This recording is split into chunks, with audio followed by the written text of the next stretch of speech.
Mort de Claudia Cardinal. Avec des fleurs et des larmes, adieu à la légende du cinéma. Le 23 septembre 2025, le ciel du cinéma européen s'est assombri d'un voile brutal. Claudia Cardinal, l'icône aux yeux profonds et au sourire inoubliable, a rendu son dernier souffle à Nemours, entourée de ses enfants. La nouvelle a traversé l'Europe comme un frisson de glace, car à peine un mois après la disparition d'Alain Delon, voilà que sa partenaire mythique du Guépard s'éteint à son tour. Deux étoiles immenses, piliers d'un âge d'or, se sont effacées presque simultanément, laissant derrière elles un silence vertigineux et une douleur que nul mot ne peut apaiser. La nouvelle de sa mort a résonné comme un séisme. Les unes des journaux se sont couvertes de noir, les écrans ont diffusé en boucle des images d'archives, et dans le cœur des cinéphiles, une douleur sourde s'est installée. On a murmuré son nom avec des larmes, comme si prononcer Claudia suffisait à faire renaître un monde révolu. Ses yeux envoûtants, sa voix rocailleuse, son sourire mystérieux semblaient encore palpiter dans la mémoire collective, et pourtant tout venait de s'éteindre, laissant le cinéma orphelin d'une de ses lumières éternelles. La disparition de Claudia Cardinal n'est pas seulement la perte d'une actrice, si célèbre fût-elle. C'est la fin d'une époque, l'extinction d'un pan entier de l'âme du 7 art. Pendant plus de 6 décennies, elle a incarné la grâce, la force et la sensualité du cinéma européen, portant en elle l'élégance méditerranéenne et la profondeur d'une artiste inclassable. Sa silhouette, ses regards, ses silences faisaient plus qu'habiter l'écran. Il redessinait les contours de l'imaginaire collectif. On dit que certains visages deviennent des mythes dès leur apparition. Claudia en faisait partie. Elle était une présence qui transformait chaque film en expérience unique, une figure capable de réunir des générations de spectateurs autour d'une même émotion.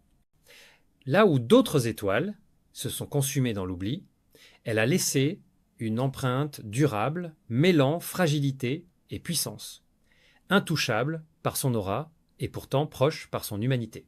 Aujourd'hui, avec son départ, c'est toute une génération de cinéphiles qui se sent orpheline. Car perdre Claudia, ce n'est pas seulement perdre une interprète de talent, c'est voir s'éteindre une flamme qui éclairait le chemin de ceux qui aimaient le cinéma comme un art de vivre. Une légende s'éloigne, mais son éclat continue de briller dans les mémoires. Claudia Cardinal n'était pas seulement une actrice, elle était une apparition, un souffle qui transformait la scène la plus banale en moment d'éternité. Sa voix rocailleuse, née d'un accident de jeunesse, était devenue sa signature, un timbre immédiatement reconnaissable qui rendait chacune de ses répliques uniques, comme gravée à jamais dans la mémoire de ceux qui l'écoutaient. Ses yeux profonds et insondables semblaient contenir des mondes entiers de douleur et de lumière, ses sourires oscillant entre pudeur et insolence captivaient les spectateurs sans jamais se répéter. Elle ne se contentait pas d'occuper l'espace, elle l'habitait. Dès qu'elle entrait dans le champ, le film changeait de dimension. Les réalisateurs savaient qu'avec elle, chaque plan pouvait se métamorphoser en tableau vivant, tant son magnétisme naturel transcendait les intentions écrites. Claudia possédait cette aura insaisissable, ce rayonnement qui échappe aux définitions mais qui s'impose au regard. Pendant plus de 60 ans, elle a incarné ce rêve étrange et puissant du cinéma, celui de capturer la vérité des êtres au-delà des artifices. Dans ses gestes, comme dans ses silences, dans ses éclats de rire, comme dans ses chuchotements, elle offrait une intensité brute, une sincérité qui abolissait la frontière entre la fiction et la vie. Elle ne ressemblait à personne, et personne n'a jamais pu lui ressembler. Ainsi, Claudia Cardinal n'était pas une étoile parmi d'autres, elle était une constellation à elle seule, un univers de charme et de mystère qui continue de hanter les mémoires. Dans l'histoire du cinéma, certains rôles deviennent des repères, des pierres angulaires, autour desquelles se dessine toute une mémoire collective. Pour Claudia Cardinal, ces rôles furent nombreux, et chacun d'eux a façonné son mythe. Dans Le Guépard de Luchino Visconti, elle incarne la grâce et la noblesse, illuminant chaque plan de sa présence souveraine. Aux côtés d'Alain Delon et de Burt Lancaster, elle est plus qu'une actrice, elle est l'âme d'un monde en mutation, le symbole d'une aristocratie qui s'éteint et d'une jeunesse qui s'impose. Chez Fellini, dans Huit nymphes, elle devient muse et mirage, une figure onirique qui trouble les frontières entre rêve et réalité. Sa simple apparition suffit à hanter le spectateur, à lui rappeler que le cinéma est aussi un art de l'illusion, où les visages deviennent des paysages intérieurs. Claudia y déploie toute son ambiguïté, femme désirée, mais insaisissable, proche et pourtant distante, comme une vision fugitive. Puis vient, il était une fois dans l'Ouest de Sergio Leone, où elle bouleverse les codes en offrant au western une héroïne de chair et de sang. Jill, veuve, courageuse et sensuelle, vulnérable, mais d'une détermination farouche, marque un tournant dans l'imaginaire d'un genre jusque-là dominé par les hommes. Grâce à elle, la légende du Far West prend enfin un visage féminin, porteur de force et d'humanité. Aux côtés des plus grands, Delon, Mastroianni, Belmondo, Sharif, elle n'a jamais été éclipsée. Elle les égalait, parfois même les surpassait. Ses rôles, comme autant de joyaux, ont inscrit son nom au firmament du 7e art et confirmé sa place parmi les immortels. La beauté seule ne suffisait pas à Claudia Cardinal. Dans un univers dominé par les hommes et saturé de stéréotypes, elle refusa d'être réduite à un simple visage ou à un corps filmé. Là où tant d'autres restaient prisonnières de leur image, elle sut transcender son apparence pour imposer des personnages complexes, libres, souvent déchirés entre passion et contradiction. Elle choisissait ses rôles avec exigence, évitant les pièges faciles, préférant la profondeur à la complaisance. Cette attitude, rare pour une actrice de son époque, fit d'elle une pionnière. Claudia incarnait une féminité qui ne se limitait pas au désir, mais qui revendiquait la force, la dignité et l'indépendance. Ces héroïnes étaient des femmes de chair et d'âme, puissantes et fragiles tout à la fois, capables de refléter les luttes intérieures de toutes les générations. En ce sens, elle ouvrit une voie nouvelle, celle d'un cinéma où les femmes pouvaient être à la fois désirées et respectées, magnifiées et écoutées. Claudia Cardinal fut toujours partagée entre deux visages, comme si sa légende se nourrissait de cette dualité. D'un côté, elle apparaissait intouchable, auréolée de splendeur, statue vivante d'un âge d'or, où chaque regard posé sur elle semblait sacré. De l'autre, elle laissait transparaître, derrière ses rôles et ses sourires, une fragilité subtile, une fêlure qui la rendait proche, presque familière. C'est précisément cette contradiction qui fascinait, l'éclat de l'icône et la vulnérabilité de la femme. Sa grandeur n'était pas seulement dans la lumière qu'elle projetait, mais dans cette humanité que chacun percevait malgré les apparences. Claudia appartenait au panthéon du cinéma, mais elle restait ancrée dans les cœurs comme une sœur, une amie, une présence intime. En elle, le spectateur voyait à la fois l'inaccessible et le reconnaissable, le rêve et la vérité. Cette ambivalence fit de sa carrière, non pas une suite d'images figées, mais un dialogue permanent entre la star et la femme, entre la légende et l'âme. Avant de devenir l'icône que le monde entier pleure aujourd'hui, Claudia Cardinal fut une enfant du soleil. Elle naquit le 15 avril 1938 à Tunis, dans une famille d'origine italienne, installée en Afrique du Nord. Son enfance s'écoula dans un décor vibrant. Les ruelles animées de la Médina, les marchés bruissants de voix, la Méditerranée étincelante à perte de vue. Cet univers de contraste, mêlant culture et parfum, forgea sa singularité et marqua profondément son imaginaire. Pourtant, loin d'être exubérante, la jeune Claudia se montrait timide, presque réservée. Elle ne rêvait pas de gloire, ni de projecteur, son ambition était modeste, devenir enseignante, mener une vie discrète. Rien alors ne semblait la prédestiner à conquérir les écrans du monde entier, mais le destin, invisible et patient, veillait déjà. Dans l'ombre de cette enfance méditerranéenne s'élaborait l'écrin qui allait révéler une beauté hors du commun, une force tranquille qui plus tard bouleverserait le cinéma. L'entrée de Claudia Cardinal dans le monde du cinéma fut presque un accident, un détour du destin. En 1957, alors qu'elle n'avait que 10 à 9 ans, ses proches l'encouragèrent à participer à un concours de beauté. Elle accepta contre-cœur, convaincue qu'il ne s'agissait que d'une simple parenthèse, mais le verdict fut implacable. Elle fut sacrée la plus belle italienne de Tunisie. Ce titre bouleversa sa vie.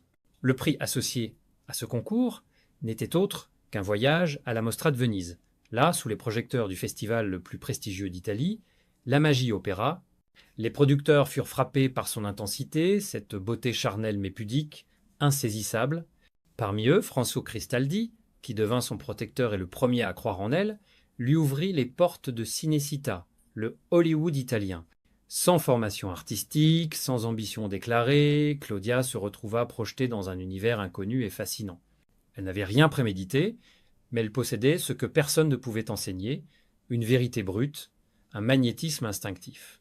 Le cinéma venait de trouver une nouvelle muse, et une légende commençait à s'écrire. En 1958, Claudia fit ses premiers pas devant la caméra dans Goa, aux côtés d'Omar Sharif.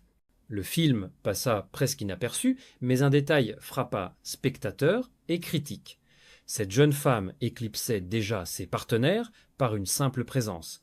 Elle ne jouait pas, elle existait. Cette vérité brute marqua un tournant.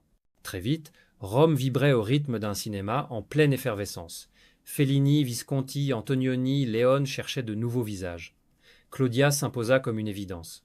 Fellini la transforma en apparition onirique dans 8 1/2, figure mystérieuse qui hante encore les spectateurs. Visconti, dans Le Guépard, révéla toute sa grâce souveraine, faisant d'elle l'âme d'une fresque historique. Sergio Leone, bouleversa les codes du western avec Il était une fois dans l'Ouest, où Claudia incarna Jill, héroïne de chair et de sang, sensuelle et déterminée. En quelques années, la jeune fille timide de Tunis devint une légende en formation. Elle s'inscrivit dans la lignée des plus grands, sans jamais se laisser écraser par eux. Mieux encore, elle sut parfois les dépasser, imposant un style, une intensité, une singularité qui la distinguait de toutes les autres. Si Claudia Cardinal a souvent enflammé l'écran par ses rôles passionnés, sa vie sentimentale fut bien plus énigmatique. Marcello Mastroianni, séducteur italien par excellence, tomba sous son charme lors de leur tournage commun, Le Pigeon, Le Bel Antonio, puis 8 1/2. Il lui avoua son amour, mais Claudia, espiègle, répondit par un rire incrédule, refusant de croire à sa sincérité. Derrière cette légèreté se cachait pourtant une blessure pour l'acteur, qui confessa plus tard « J'étais amoureux de toi, pourquoi n'as-tu jamais voulu me croire ?» Avec Luchino Visconti, le lien fut d'une autre nature. Mentor, confident, frère d'âme. Ensemble, ils partagèrent une complicité artistique profonde, faite d'admiration réciproque. Certains crurent à une romance, mais il s'agissait d'un amour d'un autre ordre, né du respect et de la création. Alain Delon fut, quant à lui, l'écho d'une intensité particulière. Leur alchimie dans Rocco et ses frères, puis Le Guépard, laissa croire à une histoire secrète, mais leur relation resta une amitié mystérieuse et solide. Enfin, Jean-Paul Belmondo apporta à Claudia la joie et la légèreté. Entre eux, pas d'idylle, mais une complicité faite de rire et d'amitié sincère. Parmi tous les hommes qui ont croisé sa route, Jean-Paul Belmondo occupa une place singulière. Loin des séductions flamboyantes et des passions contrariées, leur lien se construisit autour du rire et de la spontanéité. Sur les plateaux de l'Aviatia, Cartouche ou encore la Scoumoune, leur complicité éclatait à chaque scène. Claudia, d'ordinaire pudique et réservée, se laissait emporter par l'énergie débordante de Bébel, retrouvant auprès de lui la légèreté d'une adolescente insouciante. Un soir, lors d'un dîner de tournage, une simple boulette de couscous lancée par Belmondo déclencha une bataille improvisée qui fit rire toute l'assemblée. Claudia éclata de rire, oubliant l'image de diva intouchable pour redevenir une femme simple, complice de jeu. Cette insouciance, elle la chérissait profondément. Belmondo avait ce don rare de désarmer les tensions, d'effacer les rivalités, de rappeler que le cinéma n'était pas seulement un métier, mais aussi une fête. Leur relation ne fut jamais amoureuse, mais elle dura comme un trésor secret indestructible face aux rumeurs. Belmondo disait d'elle « Ce que je retiens, c'est son rire ». Avec elle, on ne pouvait pas tricher. Un témoignage qui résume toute la sincérité de leur amitié. Ce fut avec Pasquale Schittieri que Claudia Cardinal connut enfin l'amour véritable, celui qui ne se nourrit pas seulement de passions fugaces, mais d'une profondeur indestructible. Réalisateur italien au caractère rugueux, il l'accueillit d'abord avec une froideur presque provocante, loin des regards admiratifs auxquels elle était habituée. Mais cette différence la bouleversa. Derrière ses manières abruptes, Claudia découvrit un homme entier, sincère, qui s'adressait à la femme plutôt qu'à la star. Leur relation, faite d'orages et de réconciliations ardentes, ne ressemblait à aucune autre. Avec lui, Claudia tomba les défenses qu'elle avait toujours protégée. De leur union naquit une fille, prénommée Claudia comme sa mère, ancrage intime plus fort que la gloire. Elle confia un jour: « Avec Pascal, j'ai découvert l'amour véritable, celui qui résiste aux tempêtes et aux années. » Leur histoire dura plusieurs décennies, jusqu'à la mort de Skittieri en 2017. Même après sa disparition, Claudia continua d'évoquer son nom avec une émotion intacte. Pour elle, il fut l'homme de sa vie, le seul qui avait su franchir la frontière invisible de son cœur et l'aimer sans condition. À l'annonce de sa disparition, un fleuve d'hommages déferla à travers le monde. Journaux, chaînes de télévision, réseaux sociaux, partout son visage réapparut comme une évidence, partout les mêmes mots revenaient: légende, icône, immortelle, car Claudia Cardinal n'avait pas seulement incarné des personnages, elle avait porté des destins, des fragments d'humanité qui parlaient à chacun de nous. Avec plus de 150 films, elle traversa tous les genres: fresques historiques, westerns italiens, chefs-d'œuvre d'auteur, comédies populaires. Partout, elle imposait la même intensité, la même vérité, cette impossibilité de tricher qui faisait sa grandeur. Elle avait montré que la beauté seule n'était rien sans l'âme et que la dignité pouvait être une arme silencieuse. Son engagement allait au-delà des écrans. Attentive aux causes sociales, sensible aux injustices, elle soutenait les voix étouffées. Ce mélange d'aura publique et de conscience intime explique pourquoi le deuil dépassa largement le cadre du cinéma. En Italie, en France, en Tunisie, sa terre natale, les hommages se multiplièrent. Ce n'était pas seulement une actrice que l'on perdait, mais une présence irremplaçable, un repère culturel et affectif. Après des décennies passées sous les projecteurs, Claudia Cardinal choisit peu à peu le retrait. À Nemours, dans une demeure historique, elle trouva refuge auprès de ses enfants et de ses petits-enfants. Loin des tapis rouges, elle savourait enfin une tranquillité qu'elle avait longtemps attendue. Dans ce cocon, empli de souvenirs, de photographies et de livres, l'icône redevenait une mère, une grand-mère, une femme simple. Ses apparitions publiques devinrent rares, mais chaque fois qu'elle se montrait, l'émotion était immense. Le public se levait, applaudissait comme pour saluer une reine. Elle souriait, émue, mais ses yeux trahissaient la fatigue et la lucidité face au temps qui s'écoulait. Ses proches racontaient qu'elle parlait avec sérénité de la fin, évoquant Alain Delon, Belmondo, Mastroianni, Visconti, ses compagnons déjà disparus. « Ils m'attendent quelque part », aurait-elle confié. Le 23 septembre 2025, Claudia s'éteignit paisiblement entourée de ses enfants. Son ultime leçon fut celle-ci: partir dignement, non pas figée dans la douleur, mais rayonnante d'une humanité apaisée.